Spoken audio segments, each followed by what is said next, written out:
Si Aiko Melendez ay muling umiibig at masaya sa kanyang bagong relasyon. Pero bago natin kilalanin ang lalaking muling nagpatibok sa kanyang puso, balikan muna natin ang mga naging espesyal na lalaki sa kanyang buhay sa paglipas ng mga taon. The Philippine Showbiz List presents mga naging boyfriend ni Aiko Melendez. Aga Mulak. Noong 1993, sina Aga Mulak at Aiko Melendez ay nagkaroon ng relasyon habang ginagawa nila ang pelikulang May Minamahal.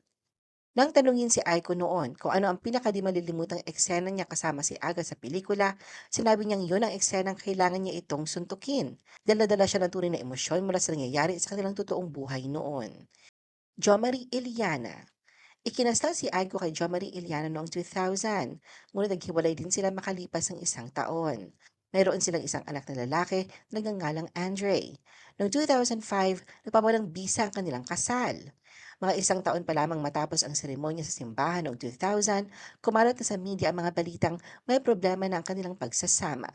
Kasabay nito, madalas ding maiugnay sa balita ang pangalan ni Aramina kay Jo Marie. Noong 2001, lumabas ang balitang tuluyan na silang naghiwalay. Noong 2002, naghain si Aiko ng petisyon para sa annulment ng kanilang kasal.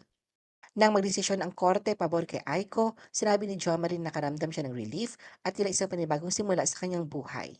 Matapos humupa ang kontrobersya, ibinunyag na Jo Marie at Ara ang kanilang relasyon sa publiko. Martin G. Kane. Unang nalaman ng publiko ang romantic relationship ni Aiko at ni Martin G. Kane nang masangkot sila sa isang rambulan sa bar sa Makati noong October 2005. Ipinakita ng insidenteng yon na handang panindigan ni Martin si Aiko. Noong 2006, nagpakasal si Aiko kay Martin at nagkaroon sila ng isang anak na babae na pinangalanang Martina. Gayunpaman, napawalang bisa ang kanilang kasal noong 2010. Ayon sa mga ulat, nakaapekto sa relasyon ang 8 taong agwat ng edad nila na naging isa sa mga dahilan ng tuluyang pagbagsak ng pagsasama. Ngunit may iba pang mas mabibigat na issue sinasabing nakaapekto sa kanilang pagsasama.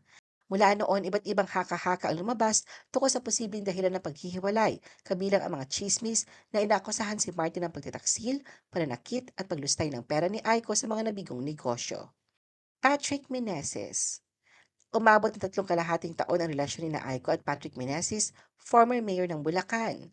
Nagsimula ang kanilang ugnayan noong 2008, ngunit iniulat na naghiwalay sila noong February 2011. Ayon sa isang source, ang hiwalayan daw ay mutual decision. Matatanda ang hindi naging maganda ang kanilang breakup at nauwi pa ito sa pagsasampa ni Patrick ng kasong libel laban kay Aiko.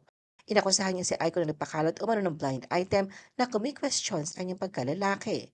Samantala, naiuugnay naman si Aramina kay Patrick matapos ang hindi magandang hiwalayan nila ni Aiko. Iginiit ni Aiko na matagal na niya napatawad sina Patrick at Ara kaugnay ng kontrobersyang kinasangkutan nila noong 2011. Halos isang taon ang lumipas, naibasura rin ang kaso at ipinahayag ni Aiko na masaya siya sa pagkakadismiss nito.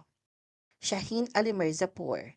Hindi naging madali ang simula ng pag-iibigan na Aiko at na kanyang Iranian na nobyong negosyante na si Shaheen Ali Mirzapur. Ngunit kalaunan ay pinili pa rin ni Aiko na bigyan siya ng pagkakataon. Noong 2016, unang ibinunyag ni Aiko sa publiko ang kanilang relasyon at bagamat mas bata sa kanya ng 12 years si Shaheen, sinabi niyang hindi yun hadlang para sa kanya at umaasa pa siyang ito na ang lalaking makakasama niya habang buhay. Gayunpaman sa parehong taon ay kinumpirma rin niyang naghiwalay sila. Paliwanag naman ni Aiko, naramdaman niyang hindi lubos na tanggap ni Shaheen ang kanyang mga anak, kaya mas pinili niyang unahin ang kapakanan ng mga ito kaysa sa sariling damdamin. Pagkalipas ng halos 5 buwan, nagpasya silang magpahinga muna sa relasyon upang ayusin ang ilang bagay sa pagitan nila.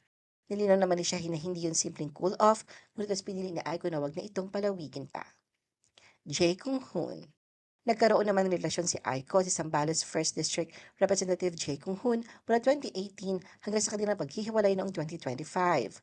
Una nilang isinapubliko ang kanilang ugnayan noong 2018 at pinsan ang inilarawan ni Aiko si Jay bilang sagot sa kanyang panalangin.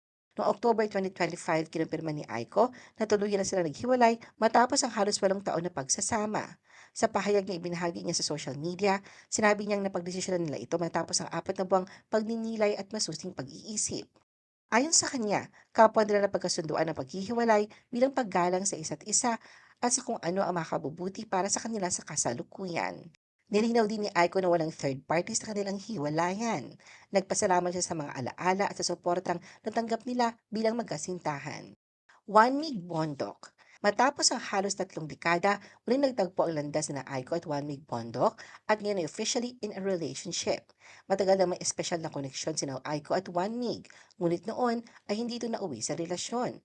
Lalo na't minsang hinintay ni Juan Mig si Aiko sa Subic ng ilang oras at inakalang binasted siya. Kalaunan na pag-alamang si Aiko nga ang tinutukoy niya sa kwento. Noong December 2025, muling nagkita ang dalawa sa vlog ni Aiko kung saan kapansin-pansin ang natural nilang samahan at biruan na tila walang nagbago sa kabila ng mahabang panahon. Noong madaling araw ng January 2026 habang nasa Batangas, nag-live sila at sinagot ang tanong ng fans tungkol sa tunay na estado ng kanilang samahan. Nilinaw nilang hindi pa sila noon opisyal at nasa yugto pa lamang ng panliligaw, kahit aminado si Juan Mig na matagal na niyang hinihintay si Aiko. Ipinaliwanag naman ni Aiko na noon ay hindi pa siya handa at nagduda pa siya sa kaseryosohan nito. Pagsapit ng Valentine's Day 2026, nagbahagi si Aiko ng mensaheng puno ng damdamin para kay Juan Mig at tinawag niya itong kanyang soulmate, kasabay ng mga larawang kuha sa date at beach trip kung saan makikitang sweet at malapit sila sa isa't isa. Isang araw bago nito, kinumpirma rin ni na Aiko at Juan Mig sa vlog na sila nang ay officially in a relationship. Matapos muling buuin ang ugnayan nagsimula pa maraming taon na ang nakalipas. Ani Aiko, "You're not just the love I asked for, you are the love I didn't even know I needed."